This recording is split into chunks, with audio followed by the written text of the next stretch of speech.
Buongiorno a tutte le ascoltatrici e a tutti gli ascoltatori. Buongiorno a Max Del Papa che è collegato con noi come tutti i giovedì, cosa quasi Siamo qui. eroica, io direi anzi pienamente eroica. Eroica e gratis. Siamo qui fino a che ci riesce. Grazie Max per essere con noi anche questo mercoledì. Allora, se mi permetti, io do un'occhiatina velocissima alla prima pagina dell'agenzia Stefani, che tu ricorderai, no? La gloriosa Come no? agenzia Stefani, quando c'era lui e i treni arrivavano in orario. E poi diamo però una notizia bella, perché partiamo questa volta da una notizia veramente bella, e lo so io qual è la notizia bella, ma lo sai anche tu. Purtroppamente ancora non lo sanno coloro che ci ascoltano, ma lo sapranno tra poco. Nel frattempamente, allora ti propongo il menu che ci propone l'agenzia Stefani in home page. Non c'erano le home page nel 1925, 26, 27, 30, 35, ma la sostanza non è poi diversa dalle forme. Non dipende dalle forme. Allora, il Venezuela è sconvolto dal terremoto, non ci sono vittime italiane, racconta l'agenzia ANSA, della cui obiettività poi daremo un saggio rapidissimo, perché tu ti sei occupato di un fatto accaduto a Parigi, poi ti dico come l'ha raccontato l'agenzia Stefani barra ANSA. Ma lo so. Dopodiché abbiamo l'Europa che apre in rialzo, naturalmente le borse, perché al popolo interessano le borse, come vanno le borse, i settori tecnologici e compagnia cantante. E poi c'è un bellissimo anniversario, sono gli 80 anni della Costituente, si celebrano alla Camera dei Deputati. C'è attesa per Mattarella, sei in attesa anche tu Max, immagino, in attesa ansiosa delle parole del capo dello Stato, nonché capo della magistratura italiana. En passant. Dopo No, di ma me che le ancora... aspetto già adesso, posso Cosa immaginare. dice Mattarella? Cosa dirà Mattarella per gli 80 anni della Costituente? Non è difficile da immaginare, in effetti. Poi c'è Trump che insiste, deluso dall'Italia, dal Regno Unito, dalla Germania, dalla Francia e bla bla bla. Dopodiché ha parlato Rutte, Alleanza Atlantica, e lo sappiamo benissimo, ha detto che l'Italia ha dato le basi per bombardicchiare l'Iran. Non è vero, ha detto Crosetto, bla bla bla bla bla bla. C'è una roba interessante che ci riporta peraltro alla nostra copertina di stamani. Chi ha visto la pagina Facebook di Radio Libertà avrà scovato il profilo, la foto di Gianni Brera, e anche l'ANSA se ne occupa più o meno, perché parla di un cold case, senti un po', tra i Longobardi. È stata trovata la prima donna ferita in modo violento, forse era una guerriera oppure vittima di violenza domestica, perché il femminicidio esisteva già all'epoca dei Longobardi, come tutti sanno, no? E peraltro forse è meglio andare a cercare le vittime all'epoca dei Longobardi che occuparsi di quelle dell'attualità, per molti versi, no? È meglio dimenticarle le vittime dell'attualità. Sulla questione dei Longobardi e della Lombardia vi rimando al post sulla pagina di Radio Libertà. Gianni Brera e Luigi Veronelli, un libro meraviglioso, edito nel 1973 da Arnoldo Mondadori, editore, intitolato La Pacciada, che per un lombardo è chiaro cosa vuol dire, per gli altri no. La pacciada è la mangiata, mangiare. Era un libro di cucina, in realtà era un libro di etnoantropologia, visto che quei due lì non è che scrivessero male, non so come la pensi tu, però tra Gianni Brera e Luigi Veronelli ci sapevano fare, e sapevano anche raccontare i territori in cui vivevano, perché il libro di cucina parte da lì, da un lunghissimo excursus storico-antropologico sulla Padania e sulla Lombardia. La pacciada è roba lombarda, cibo lombardo. Abbiamo divagato fin troppo, forse, Max, però la prima pagina dell'agenzia ANSA ci stava tutta. Tu ti sei occupato di Parigi perché c'è stata la festa della musica, no? A Parigi, 3 giorni fa, 4 giorni fa, quando è stato. L'agenzia ANSA Stefani, più Stefani che ANSA, raccontava così: a Parigi, festa della musica, AFA, grande folla, pochi gli incidenti, grande schieramento di polizia, qualche rissa, movimenti di folla, punture con siringhe, ma poco di più.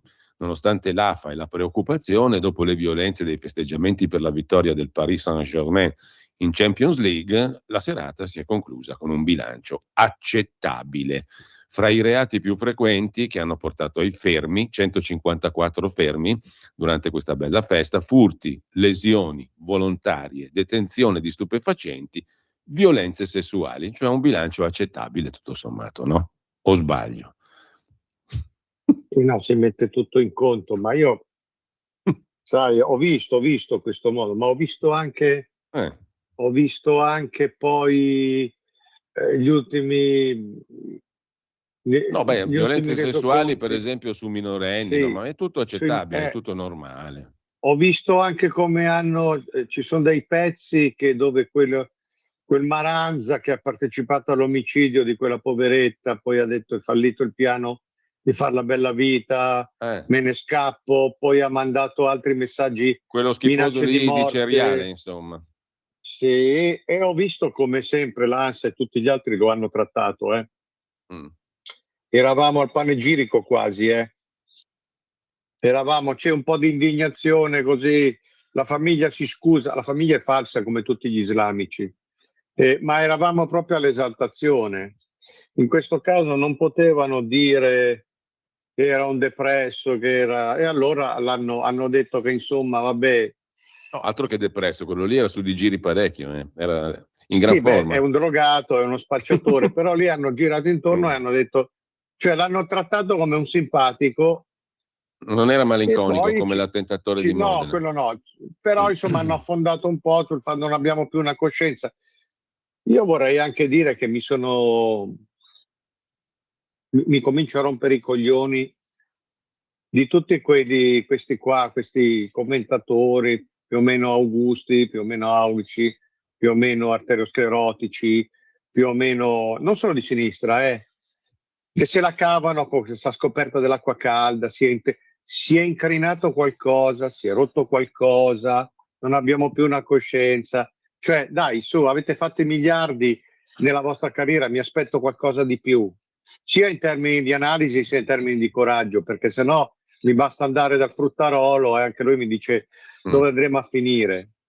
Magari si è rotto qualche cosa quando certi personaggi hanno cominciato a vantarsi del fatto che loro facevano i miliardi, che la coerenza, così, hanno cominciato a fare gli immoralisti, come Gide.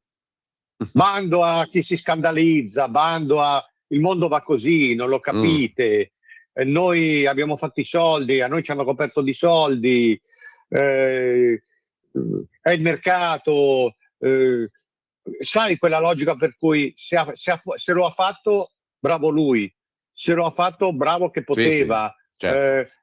La Ferragni, sì, non varrà niente, però è una che ce l'ha fatta. Il mercato. Allora, forse si è cominciato a rompere qualche cosa quando tutti questi personaggi hanno esaltato se stessi alla luce di un solo valore, il solito, farcela, la carriera, non il benessere, ma la ricchezza sfondata in un giornalista. Adesso di che si lamentano? Quindi la facessero finita. E questo qui è passato, come anche l'albanese che ha provocato la morte di quella guardia municipale a Milano. Quello che ha fatto l'inseguimento a Ponte Lambro. A 200 Ponte Lambro, tu lo all'ora. sai.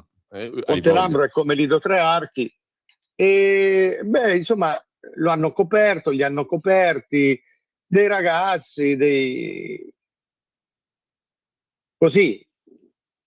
Sì, è abbastanza vergognoso. Io mi chiedo una cosa, perché capisco che dietro c'è un discorso di corruzione e di soldi, ma non a questo, a quello, a tutti, a tutta l'informazione che è stata pagata in 30 anni di islamismo.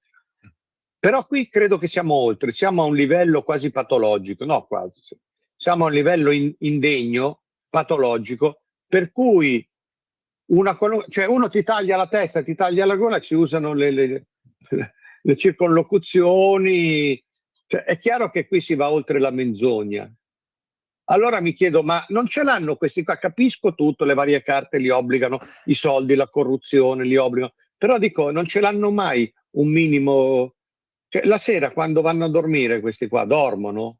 Perché qua siamo a livelli. Allora io ci ritorno sopra tra poco perché partendo proprio dalla festa di Parigi te hai scritto un pezzo in 20 punti talmente sintetici ma talmente forti che credo valga la pena di condividerli con chi ci ascolta e di ragionarci un po' sopra, perché sul tuo Substack tutti i riferimenti li trovate nel post che introduce la nostra conversazione su Radio Libertà.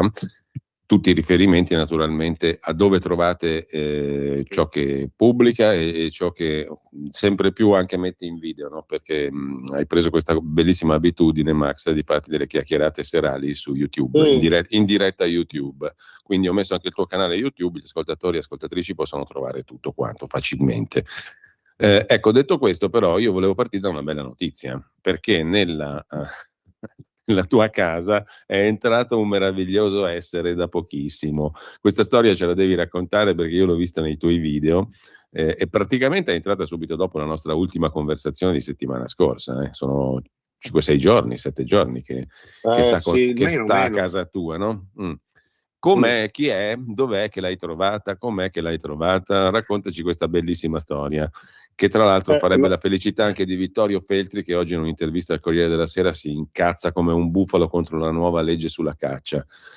E c'ha anche ragione, tutto sommato, secondo me. Comunque, questo è a margine. Parliamo non di Feltri, ma del nuovo essere che è entrato a casa tua.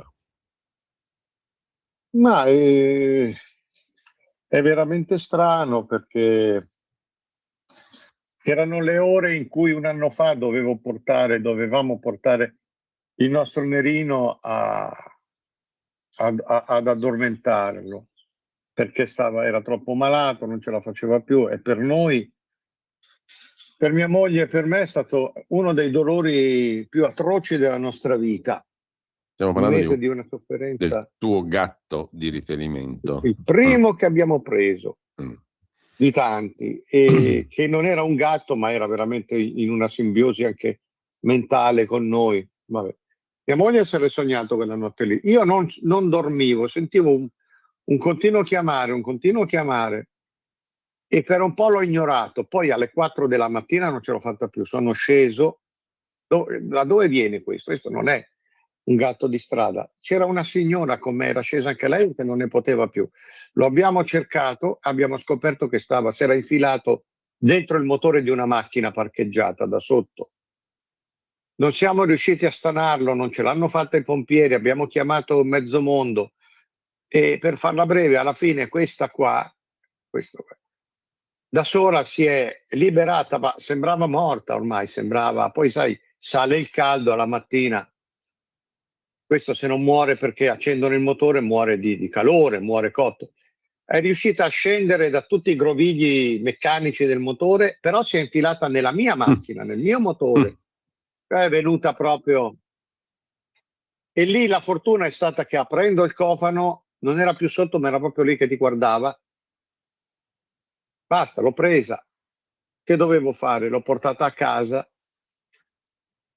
E adesso questo gatto, che doveva essere morto 100 volte, è piccolo così, Sì, bianco e nero, bellissimo. Pesa 1 grammo, pesa 1 mese, non pesa però di più. Però è vispo, vivace, c'ha voglia di vivere. È felice, sì, poi c'è sempre questo incanto. Io adesso è un problema per me, perché sono 6 gatti e 2 cani. più 2 cani in una casa di 55 metri, sai. Io non sono di quelli che hanno fatto i soldi con questo mestiere. Dobbiamo chiamare Vittorio Feltri. Lui ce n'ha tanti, sì. Però lui c'ha anche. Io sono andato a trovarlo, lui però c'ha una casa che è 10 volte la mia, con un bel giardino, cioè questi stanno bene. Vabbè, e a vedere come si rinnova sempre. C'è questo qui, non so io da dove sia venuto fuori, è uscito dalla notte, però io me lo sono preso in braccio e stabilendo subito il contatto degli occhi, questo subito si affeziona, quindi lui è diventato parte di me. Si è subito accomodato, si è subito fidato. Tu vedi questi progressi, vedi la felicità di questo che corre, che gioca e che esplora dappertutto. Vedi come gli altri lo hanno subito accettato. Sì, qualche soffiata, però ti sembra di avere uno zoo in casa. È il mistero sempre della natura e dei rapporti interpersonali tra queste creature, che si rinnova, ti diverte, ti fa tenerezza, ti fa preoccupare. Ed eccola qua, abbiamo deciso di chiamarla Penny. Io lancio mi stava un venendo appello. In mente, appunto, facciamolo l'appello Aiutatemi pubblicamente.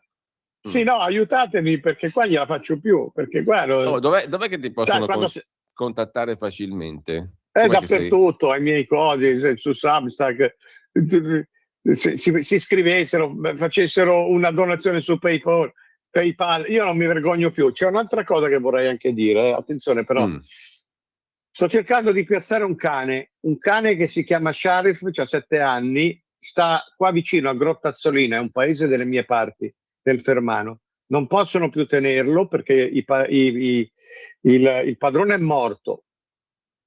Quelli che se ne occupano sono malati tutti e due e non ce la fanno più. Questo è un cane che vive ancora bene. È a catena lunga, non è sacrificato, però sempre a catena è. Sta in un box. Abbiamo cercato, fatto un appello, solo che poi sono saltati fuori personaggi che siamo riusciti a intercettare all'ultimo momento, pericolosi. Cioè? Cioè sono quei personaggi che usano degli alias, no? Si usano tutti dei trucchi e sono quelli che poi torturano gli animali. Infami. Pensa che qua tra Loreto e Porto Recanati abbiamo trovato uno che ne ha torturati una 60.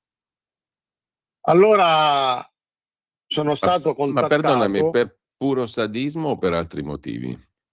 No, c'è un sadismo, sono dei serial killer. Sono stato contattato, io lì per lì credevo fosse qualche mio lettore, lettrice, sai, l'entusiasmo, abbiamo trovato invece poi mia moglie che è più esperta di me in queste cose e ha anche più buonsenso, c'è qualcosa che non mi torna. Non hanno un'identità, non si sa chi sono, rifiutano di qualificarsi. Hanno cominciato a tirar fuori tutta una serie di trucchi, a confondere l'altra parte.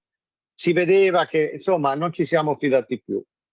Ora noi stiamo cercando una persona responsabile per questo bel cane che ha circa 7 anni e che però non vorrei finisse in canile.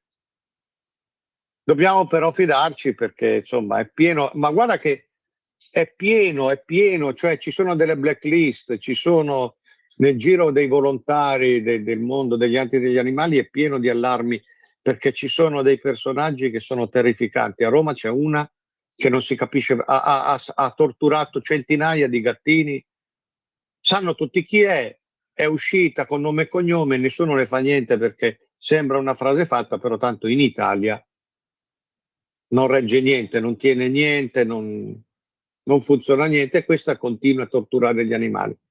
Io faccio questo appello perché spero di riuscire a piazzare anche questo cane con una staffetta per farlo arrivare dove lo chiedono, però insomma dove parlassero con me e poi dopo si qualificassero e facciamo in modo di farlo arrivare. Bene, attraverso magari Facebook, Substack e Beh, cose sì, così. io sto dappertutto, quindi.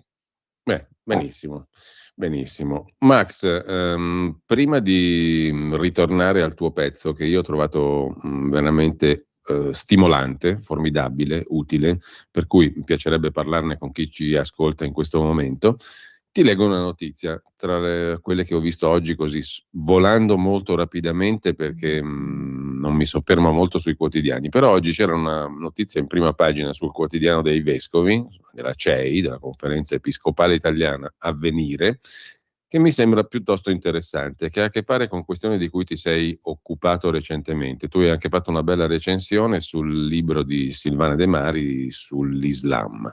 Islam Sì. senza veli.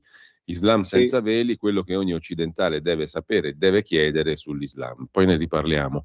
Alla luce magari anche di questa notizia che è messa molto in evidenza in prima pagina, il titolo d'apertura del quotidiano cattolico di oggi, no? Il quale ci racconta che proprio quest'oggi a Roma verrà firmato un testo, un patto fra le religioni per far crescere l'Italia. Questo è il titolo di Avvenire, un patto tra i responsabili delle religioni presenti in Italia che segna un punto di non ritorno. Questo lo dicono i vescovi italiani. Una svolta storica, un unicum in Europa. Poi si tratterà di capire se questo unicum è roba buona o no. Svolta storica, sì, perché? Vado per gradi, no? Io ti do la cronaca, poi facciamo 4 ragionamenti sopra questa notizia. Un documento condiviso per dire, scrive sempre Avvenire, al Paese e al mondo che anche in presenza di forze esterne e interne che tentano di dividere, loro non abbandoneranno il tavolo del dialogo per costruire la pace. Si è fatto portavoce dei leader religiosi, non so chi si è fatto portavoce, ma comunque coloro che hanno partecipato a questo patto, che poi elenchiamo, stamattina alle 9:30 firmano appunto il patto comune per il dialogo.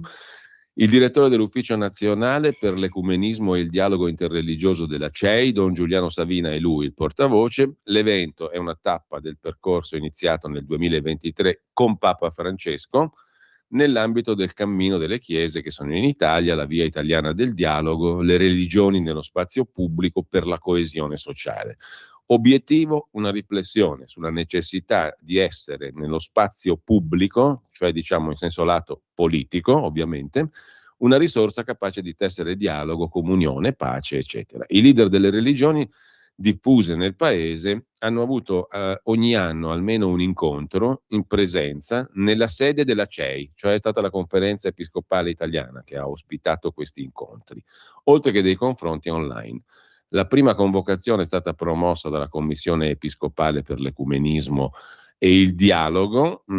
Il patto è un tema che parte dentro un contesto dialogico, di ascolto profondo, bla bla bla. È ancora più rilevante dopo il fatto che questi incontri siano stati vissuti dopo il periodo del Covid, dopo il 7 ottobre, cioè il massacro degli israeliani, degli ebrei, Certo. nel pieno dei fatti di Gaza e delle vicende di guerra in Ucraina. Quindi è ovvio che il contesto è tutto politico. Ci siamo? Perché si fa riferimento a fatti eminentemente politici. E l'obiettivo è politico, cioè essere presenti nello spazio pubblico. La cosa interessante, dice il sacerdote Don Giuliano Savina, che è il direttore dell'Ufficio Nazionale Ecumenismo e Dialogo dei Vescovi Italiani e portavoce di questo accordo, è che questa decisione non nasce da una riflessione condivisa in tempi complessi, ma da un contesto spirituale. Cioè siamo spiritualmente d'accordo tutti quanti. L'accordo interreligioso arriva Io pochi no. mesi dopo la firma di un altro patto, quello tra le chiese cristiane in Italia, con i leader cristiani, bla bla bla. Ti faccio l'elenco brevemente di coloro che hanno firmato e sottoscrivono oggi a Roma questo documento, proprio stamani.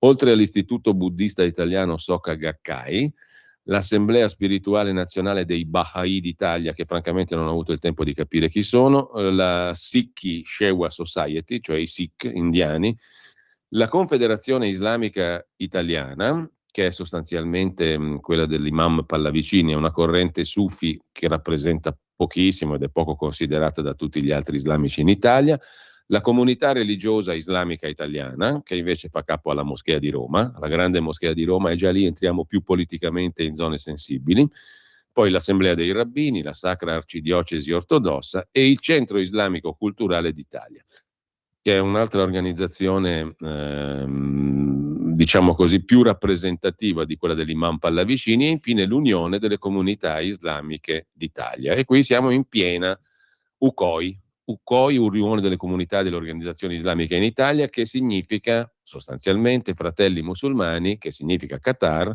che significa un progetto politico a tutto tondo, perché saprai benissimo, lo sappiamo tutti ormai, che i Fratelli Musulmani hanno un obiettivo in tutto il mondo politico, cioè di mettere l'Islam al centro della vita sociale, civile e politica delle società in cui ci sono i musulmani. Il progetto dunque è politico, c'è poco da girarci intorno. Perché insisto su questo? Perché perfino la CEI lo presenta così, in sede di presenza nello spazio pubblico, in relazione al periodo del 7 ottobre, Gaza, Ucraina, e con la volontà di essere presenti nella discussione pubblica. Quindi, diciamola corta, è un progetto politico voluto dalla Chiesa Cattolica. Ci siamo? Non so se questa cosa, diciamo, è pienamente comprensibile, se ne comprendono il peso e gli effetti, perché vuol dire che tutte quelle belle cose che si immaginava Welbeck nel suo romanzo, no? Sottomissione, fanno parte appunto di un disegno politico, perché quel romanzo là, secondo me, non so come la pensi tu, Max, ma era la prefigurazione di una realtà politico-istituzionale che si va svolgendo sotto i nostri occhi. Allora, a me mi fa un po' orrore che tra gli attori di questo disegno politico ci sia, in maniera ormai estremamente aperta, non c'è bisogno di negarlo, la Chiesa Cattolica italiana, il Vaticano. A te non stupisce perché ci hai dedicato tante riflessioni. Però guarda che non è tanto patrimonio comune di tutti i cittadini italiani sta roba qua. Però questi ci stanno dicendo esplicitamente che il progetto è politico. Che ne dici? Altro che spirituale, religioso, tutte balle. Il progetto è quelle politico. Sono tutte chiacchiere e sono anche menzogne.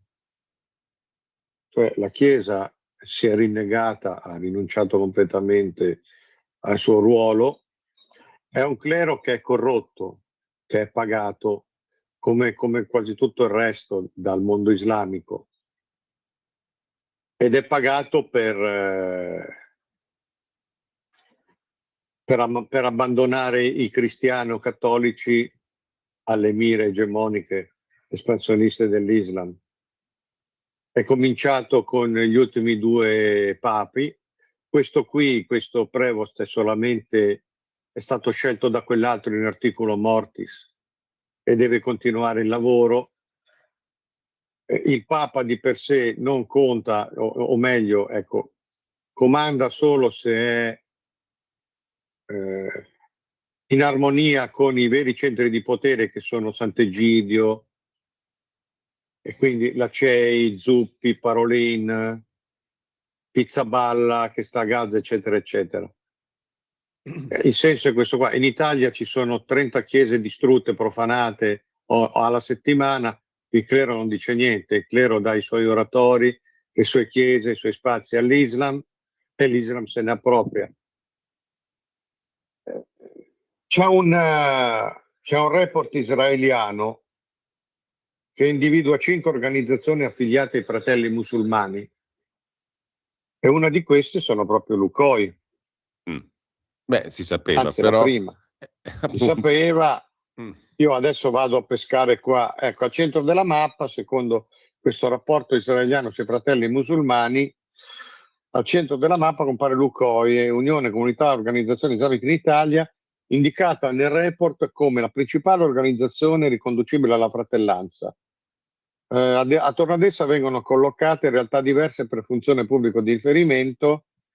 Queste organizzazioni respingono pubblicamente ogni affiliazione formale ai fratelli musulmani, tuttavia, secondo il rapporto, una serie di indizi raccolti, insomma, mostra il quadro più complesso. Lukoil viene descritta come organizzazione capace di esercitare influenza attraverso moschee, centri islamici, attività formative, rapporti istituzionali. Tu sai che in tutta Italia, e in particolare in Lombardia, se tu vai a Pioltello ormai è un califfato, è tutto l'Interland e tutta la cintura lombarda è controllata da questi. Poi tu sai che in Italia Lukoil ha significato per lungo tempo Hamza Roberto Piccardo, uno che veniva dall'estrema sinistra e che ha fatto poi da apripista dei fratelli musulmani, in estrema sintesi. Sì, ma ci potremmo qua andare a recuperare tutte le dichiarazioni provenienti da questa galassia del Lukoil dopo il 7 ottobre, basta lasciarli parlare, parlano da soli. La Chiesa è una Chiesa fellona che sa perfettamente, ma la Chiesa, gli uomini di Chiesa non parlano più di Cristo, odiano Gesù, gli fa schifo Gesù, parlano solo di giustizia sociale, di pace, c'è tutto l'armamentario comunista, e loro hanno totalmente rinnegato e messo in croce Gesù per votarsi all'Islam di conquista. Non condannano mai Maranza, non condannano mai le stragi, non condannano mai i tagliagole, non condannano mai i tagliateste. Sono d'accordo, non esiste più un clero, almeno un clero di potere, un clero alto, poi i preti di parrocchia, di periferia. No, ma a me stupisce un'altra cosa, Max, poi riprendiamo però questo è un clero criminale. Allora, riprendiamo il discorso alla luce dei tuoi 2 pezzi che citavo prima. Uno ha un titolo semplicissimo, È finita, ed è articolato in 20 punti. Se andate sul Substack di Max Del Papa vi consiglio di leggerlo perché comunque la pensiate vi fa pensare.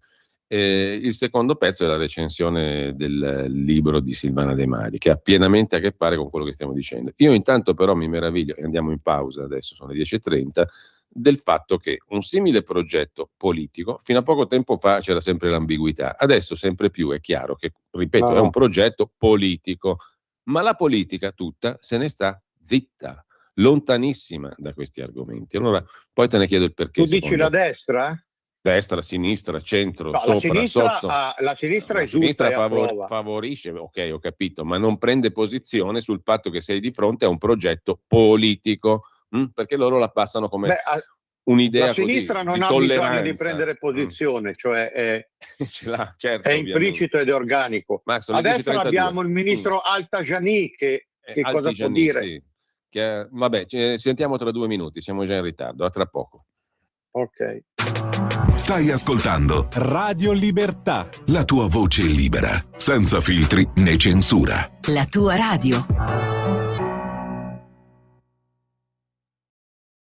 lo amiamo perché ci offre sempre le cose più buone e naturali. Linea Alberto Acerbis. Buongiorno cari amiche, buongiorno cari amici di Radio Libertà da Alberto Acerbis. Se volete prenotare il nostro olio tramite il sito, vi ricordo olioacerbis.com. Lì entrate e vedete la nostra azienda, ma trovate anche nella sezione cosmetica la nostra linea La Bava di Lumaca Rimas. Sono già tantissimi anni, più di 18 anni che le nostre amiche, in modo particolare in questo periodo, ordinano la nostra crema alla bava di lumaca. Attenti alle parole, attenti, eudermica e certificata da BioCert Italia come crema biologica. A cosa serve la crema alla bava di lumaca e Rimas della Acerbis? Combatte le rughe, scottature, psoriasi, dermatiti, cuperos, elasticità della pelle, idratazione, scottature, insomma una crema a 360 gradi. Ma ricordo, crema biologica, l'offerta, siamo in raccolta negli allevamenti convenzionati in questi giorni perché poi le chiocciole vanno a dormire. Attenti perché è una cosa davvero fuori di testa. Una crema alla bava di lumache biologiche o dermica Rimas 35 euro, trasporto gratuito, ma 3 Rimas, 3 non hanno scadenza, siete a posto fino a settembre, 79 euro. Chiamate 030 68 40 408, produzione limitata, oppure olioacerbis.com, sezione cosmetica. Stai ascoltando Radio Libertà, la tua voce libera, senza filtri né censure, la tua radio. Allora, siamo di nuovo in onda con Max Del Papa. Ricordo a chi vuole intervenire, poi riprendiamo il filo del discorso che abbiamo sospeso 2 minuti fa, perché mi interessa molto, mi interessa anche molto sentire la tua opinione, anche se l'hai già chiarissimamente espressa tante volte, no? E gli ultimi 2 articoli che ho citato ne sono un esempio. Però ricordo anche che chi volesse può partecipare alla nostra conversazione.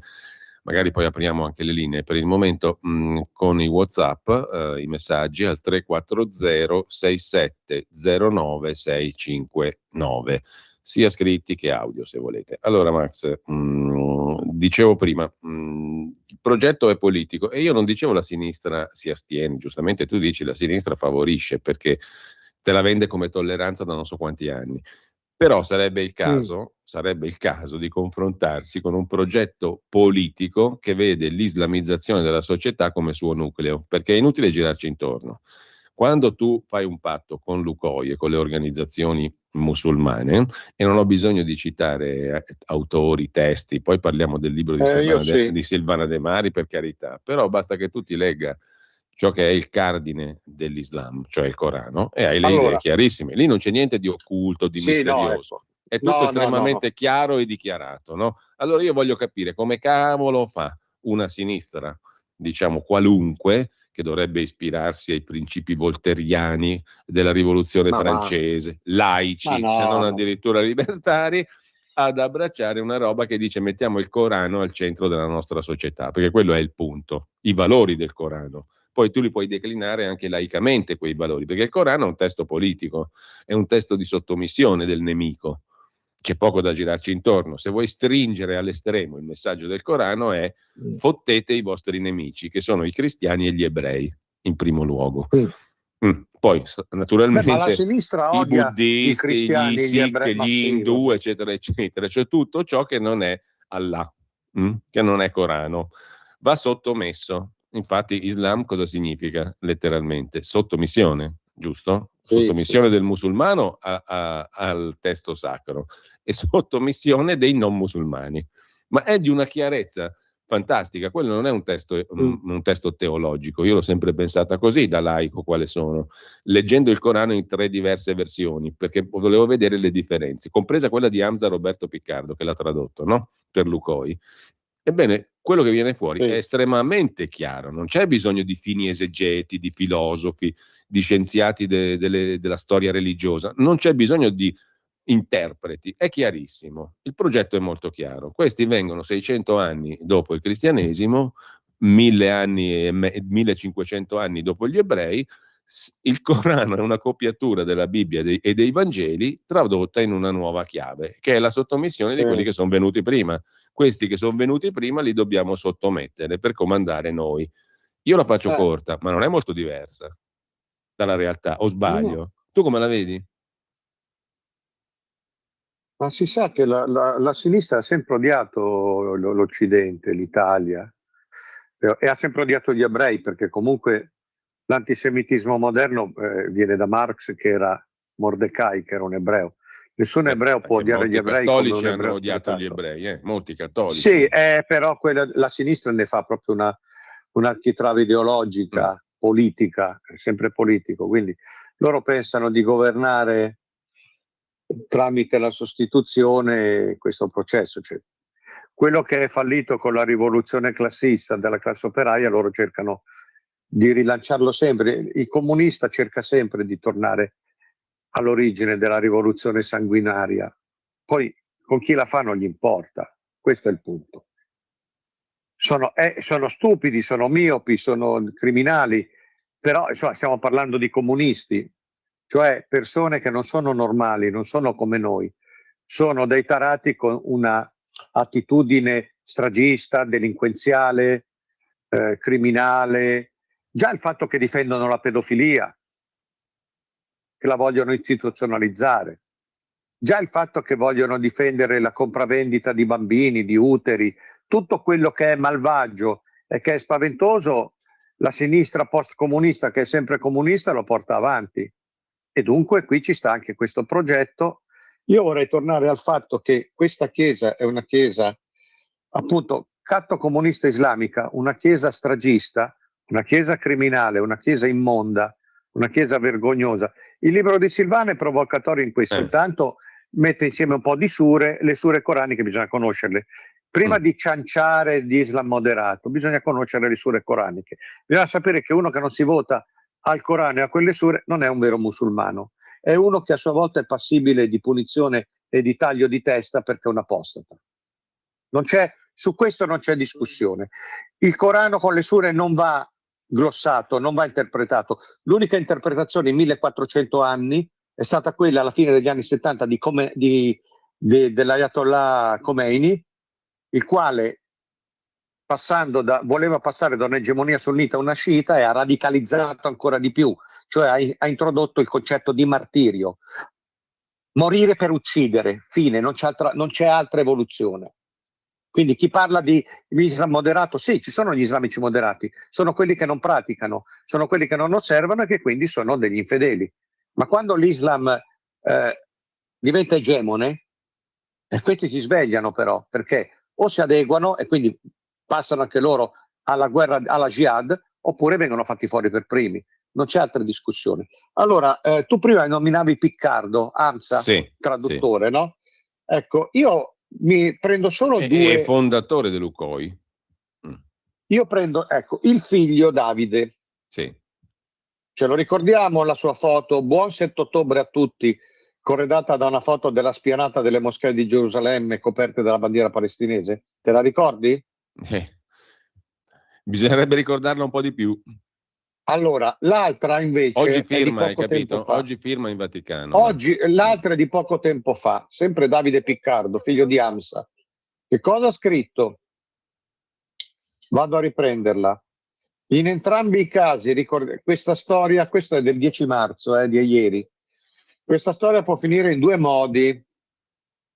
La fine dell'egemonia USA sul Medio Oriente o la fine del controllo israeliano sugli USA. In entrambi i casi ricordiamoci di chi più di tutti con il suo sacrificio ha reso possibile questi risultati. I combattenti della resistenza palestinese e i martiri di Gaza. C'è un elogio di Hamas. C'è un elogio di Hamas. Sì. Allora, la Chiesa Cattolica si allea con questi qua. Sì. Poi possiamo anche distinguere e contestare i rapporti dell'intelligence del Mossad, del Jerusalem Post. La Chiesa firma e si arrende a questi qua. Per questo, per me, questa è una Chiesa indegna, ignobile. È una Chiesa indegna non di Cristo, ma indegna di Giuda. Non ho altro da dire. Sì, non mi basta detto. Il disprezzo. No, lo hai già scritto anche, come dicevo prima, ma intanto mi dicono dalla regia c'è un audiomessaggio, un messaggio audio via WhatsApp e ce ne sono altri sempre via WhatsApp di cui diamo conto. Intanto Giovanni, mi sembra, autore dell'audiomessaggio, lo sentiamo insieme. Buongiorno, ma io credo che la Chiesa Cattolica abbia perso totalmente la sua dimensione simbolica e soprannaturale, no? E quindi non ha più niente, è proprio come fosse una onlus, e questo per paura di perdere i fedeli, di perdere il denaro, di perdere il potere. E credo che sia un'azione disperata di sopravvivenza del clero, non tanto e quindi aderiscono a progetti folli, totalmente folli, e le conseguenze le pagheremo tutti. Faccio notare che molto spesso le persone più preoccupate di questo sono quelle che non sono credenti, perché si rendono conto che loro potevano non essere credenti perché c'erano i credenti. È vero. È una cosa strana questa qui. Buongiorno. Allora, Max. Non così strana, ha ragione questo ascoltatore. Io sono quasi in tutto d'accordo.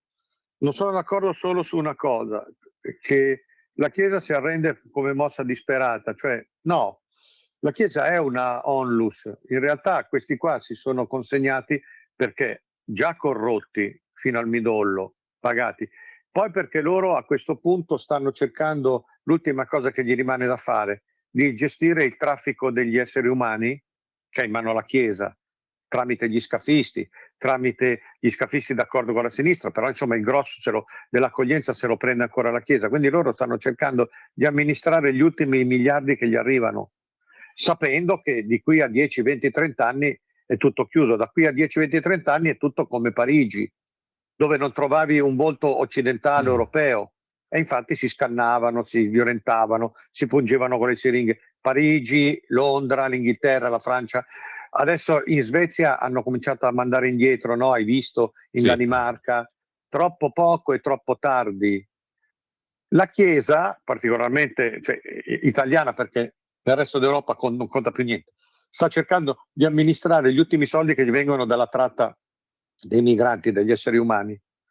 Il resto non le importa, dei cristiani non gli importa, delle chiese profanate non gli importa, hanno orrore di Gesù e soprattutto chiudono tutte le chiese o le svendono sapendo che la Chiesa, come dice questo ascoltatore, non era solo un luogo di preghiera, era anche un luogo di identità, di sicurezza, di rispetto, di cultura, l'Europa delle cattedrali, un luogo identitario. La Chiesa cattolica, non più cattolica, cerca di distruggere dalle fondamenta l'identità. Se fosse per loro butterebbero giù il Duomo, butterebbero giù Notre Dame, tutto. A Sant'Apollinare hanno lasciato che un gruppo di Rom prendesse possesso del sagrato, l'hanno riempito tutto di merda, di fece, di immondizia. Questo non è solo un fatto di resa, questo è la bestemmia del demonio, che il luogo del sacro del crocifisso lo copre di merda, di feci. Questo è quello che fa la Chiesa. Sì, e non per metafora, e non per metafora. No, non è metafora, è proprio concreto, è proprio organico. Vuol dire cagarci sopra, significa. Cagare sopra, è quello che fa il demonio. Noi non abbiamo più santi. L'ultimo santo è stato Padre Pio, che è morto nel 68. Parlo qui di figura carismatica e poi lasciamo perdere la parte dei miracoli, dei prodigi. L'ultimo santo forte e identitario è stato Padre Pio. Basta, è finita. Poi ogni prete, ogni papa lo fanno santo anche Bergoglio, che era un anticristo. Questo qui è uno che è stato in scia, no? È un pupazzo di quell'altro che era un pupazzo dell'Islam. Allora Max, abbiamo messaggi dei quali ti do conto, ma anche una chiamata. Non ho annunciato l'apertura delle linee, ma la apriamo seduta stante con questa telefonata. Chi vuole intervenire lo può fare allo 02 92 94 7222. Lo ripeto, 02 92 94 7222. Per i messaggi WhatsApp 340 6709 659. Chi è in linea? Pronto, buongiorno. Perché sono in macchina, non vorrei che si interrompesse io non vi sento, voi mi sentite? Un po' male, a dire il vero, però ci proviamo. Sì, proviamo. Pronto? Sì, prego. Pronto. Allora, voglio intervenire sul discorso del Corano, perché veramente uno che il signore lì sono appena servito. Guardi, la fermo subito, perché a dire la verità è meglio che lei si fermi e tolga il viva voce, perché sennò non capiamo niente. È meglio che si fermi un attimo. Posso dirle? Ne sono memoria? Prego. Sono in macchina e sono sì, comunque dice questa qua: tu musulmano, se incontri un miscredente o un infedele siamo noi che sono gli ebrei, tu cerca di convincerlo a diventare musulmano, anche brandiscilo, anche con le buone, insomma. Ma se non ci riesci, questo si là, tu tieni tra capo il collo e spargi tutto il sangue che puoi. Non sei tu che lo fai, è là che te lo dice. Comunque non è peccato. Questo è ciò che dice il Corano. Quindi è chiaro, quindi siamo così. Bene, scusate che ho fatto il tempo del giorno.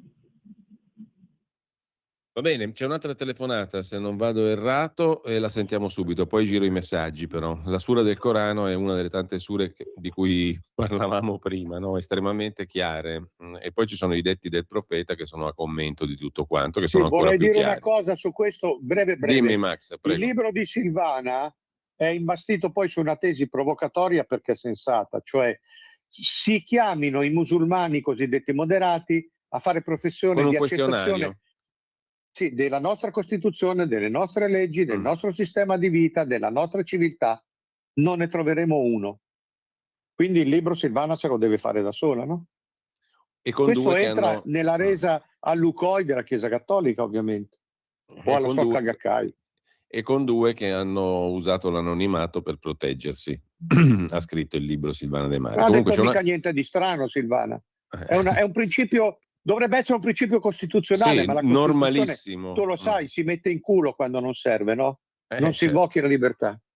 Non si invochi la libertà. Un'altra telefonata, pronto? Pronto? Buongiorno. Sì, buondì. Volevo solo sapere se è possibile avere, così alla veloce, un paio di manuali di esegesi critica del Corano, roba che avete fatto voi sentire un po' di anni fa. Quello di Silvana. Ecco, glielo dico subito. Allora, c'è un testo, Islam senza veli, che è il nuovo libro di Silvana De Mari, ma è l'ultimo della serie.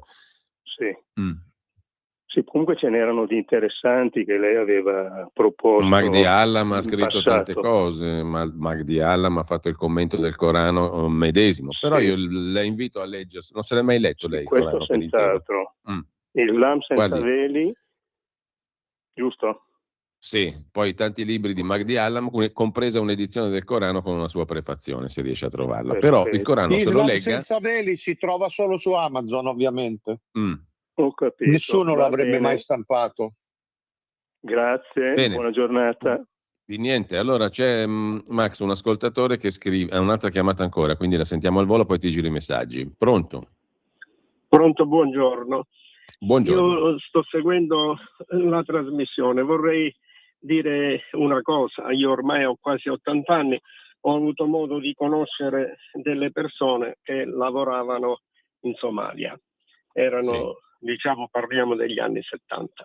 Allora hanno detto una frase, cioè ricordati che dove un musulmano mette piede, quella deve diventare terra di Allah. Non esiste, secondo me, il musulmano, diciamo così, moderato, perché tutti hanno lo stesso fine. Tanto è vero che hanno, non so se ricordate, tempo fa hanno occupato il Sagrato a Milano. Quello aveva un chiaro significato, quella deve diventare terra di Allah. E purtroppo in Italia questo viene dimenticato quando, diciamo, si discute dell'Islam e c'è chi dice che c'è il moderato. È vero, c'è pure quello che non fa niente, però il suo fine è quello, prima o poi. Grazie. Considero inoltre che hanno una quinta colonna in Italia, e sono quelli che sono già sottomessi, e mi riferisco a tutta la sinistra. Grazie.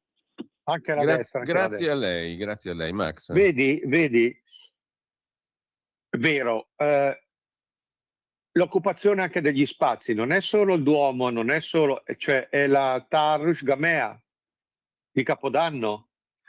Quando un Maranza fa un crimine si filma e tutta la comunità islamica lo esalta. Quando il Maranza dice ero venuto qui a fare la bella vita, abbiamo ammazzato questa, eccetera, eccetera, non lo fa solo perché è un ragazzo sensibile o allegro, come hanno detto i giornali di sinistra, un ragazzo allegro, lo fa anche perché anche questo è una strategia di invasione, di occupazione del territorio. Ammazzo e invado, ammazzo e penetro, e lo esaltano. Non c'è nessuna moderazione. E a me dispiace molto di sentire questi italiani, questi europei, questi cristiani che sono feriti da praticanti, sono spaventati, sono feriti, sono delusi da una chiesa rinnegata. Ti ricordi adesso, la settimana scorsa, ti ricordi quel tale, non so chi fosse, che ha detto che io ero un maiale perché mi rivolgevo al Papa chiamandolo questo qui? No, il Papa non si tocca. Che cosa ne dice oggi? Te lo giro subito, un'osservazione su questo perché ci ha scritto un ascoltatore, Maurizio, Radio Libertà è il bello di diversi pareri, perché c'è anche chi dice che Leone è un papa alternativo e ci farà vedere cose positive. Io non sono d'accordo, scrive Maurizio, ma neanche tu sei d'accordo, Max, lo hai scritto 10 volte. Ma finiamola sempre di dire no, vedrete che... Ma è tutto chiaro, ma l'ha detto, questo qui è uno che a una settimana dopo la prima strage islamica ha detto bisogna andare tutti d'accordo. Ragazzi, cerchiamo anche di aprirli gli occhi. La sinistra ha lavorato per questa evoluzione, la destra semplicemente si è arresa, non li vede le cose. Al-Tajani, ma sono tutti segnali questi qua. Allora, Enzo ti scrive, buongiorno signor del Papa, ho quasi 70 primavere, ne ho viste molte, ma quel che vedo oggi è nichilismo allo stato puro. Credo ci sia anche una questione sessuale di dominio, tu parlavi del Taharrush Gamea, ci hanno svuotato dentro e non abbiamo più dignità. Una questione sessuale di dominio c'è sicuramente, e qui permettimi, richiamo ancora una volta il libro di Welbeck, che è uscito già un po' di tempo fa, ma lì c'era anche un'altra cosa che ho trovato molto interessante e per certi versi rispondente al vero, perché la questione del dominio sessuale non è secondaria, cioè il fatto che molti maschi non vedano così male il fatto che l'Islam predica e pratica la sottomissione e l'inferiorità delle donne. Per cui c'è un lato di appeal anche in questa vicenda qua. Quindi quello che dice il nostro ascoltatore Enzo credo sia assolutamente vero. C'è anche una questione sessuale di dominio. perché significa un dominio sociale, anche quello. Allora, oggi cerchiamo di essere più ancorati alle cose che succedono, quindi ai fatti, alle notizie che alle opinioni. Se avete X, che è l'unico social con tutti i suoi difetti dove le cose circolano, però sta tenendo banco una scena sconvolgente, atroce. Una vittima del 7 ottobre, stuprata, violentata, torturata, che va alle Nazioni Unite a raccontare i suoi crimini. L'ascolta una di queste esperte in diritti umani, che si chiama, ce l'ho qua, Ramen qualche cosa, adesso la vedo, la quale non batte ciglio e a un certo punto nel suo gelo le scappa una smorfia come sessuale, come di orgasmo, cioè questa qui sta godendo intimamente, sessualmente al racconto degli stupri che questa ebrea ha subito da Hamas. Il video c'è, è moltiplicato in milioni di testimonianze, ha suscitato un'indignazione clamorosa. Sì, Reem Al-Zalem si chiama, la relatrice speciale. La Al-Zalem, la relatrice speciale, è una islamica musulmana, quindi, nata in Giordania, cresciuta in Egitto, legata ad Hamas e sta all'ONU. Dobbiamo aggiungere altro? No, non credo proprio. È facilmente recuperabile. Il silenzio filmato della banalità del male. Il silenzio della banalità del male però nasconde un orgasmo. Questa qui, che ha una faccia veramente evil, il male, sta avendo un orgasmo al racconto di una che è stata torturata e sfondata in tutti i modi.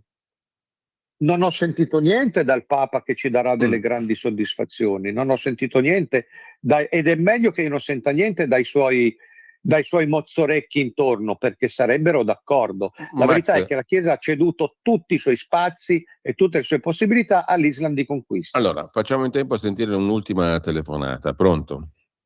Sì, pronto, sono Alessandro da Bologna. Buongiorno. Buongiorno. Allora, noi cristiani nelle nostre città in Italia siamo normalmente discriminati.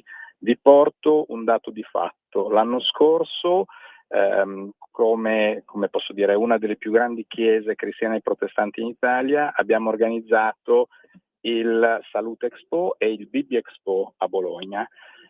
Il comune non ci ha dato il gratuito patrocinio perché eravamo divisivi, non coinvolgevamo gli altri, ma lo ha dato a Ramadan.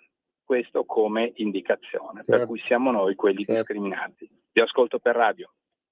Salutiamo anche Luca da Brescia che pone il tema dell'incostituzionalità dell'Islam. Ma certo, è quello che è la tesi di Silvano. In Francia un 17enne è stato ucciso a botte, a mani nude, da un gruppo di Maranza che volevano un po' passare una serata. È morto, è stata un'altra strage questa. Allah Akbar, e l'hanno ucciso, gli hanno rotto tutte le ossa e l'hanno ucciso per strada. Non ho sentito nessun Papa, nessuno Zuppi, nessun Parolin, nessun Delpini, nessun Vescovo di Parigi, nessun un cazzo di niente. Io odio, e non voglio essere scomodato con la, come si chiamava, con la Fallace, non me ne frega niente. Io odio questo clero, odio questo Vaticano, odio questa Chiesa, odio questa sinistra e in definitiva odio anche questa destra, Max, che ci hanno scaricato al macello. Dobbiamo salutarci perché incredibilmente sono già le 11. Tu hai scritto quel pezzo che io citavo prima e che consiglio a coloro che ci hanno seguito di leggere, che si intitola sul tuo Substack "È finita, 20 indizi per non illuderci". E tu parti da una foto della festa della musica di Parigi, della quale abbiamo parlato, dove c'è un Maranza che prende per la testa una ragazza in atto di "vieni qua che ti sottometto io", no? Ti metto la testa a foto. Ti faccio io la festa. Dammi 10 secondi soli, dammi gli ultimi 10 secondi. Vai. Mondiali di calcio, Mondovisione, finisce la partita del Marocco, un Maranza, un giocatore marocchino, esce con gli occhi al cielo recitando sure coraniche e facendo il gesto della gola tagliata. Gli altri compagni gli si buttano addosso in un tripudio. Questo lo fa perché sa di poterlo fare. Certo. E lo farà.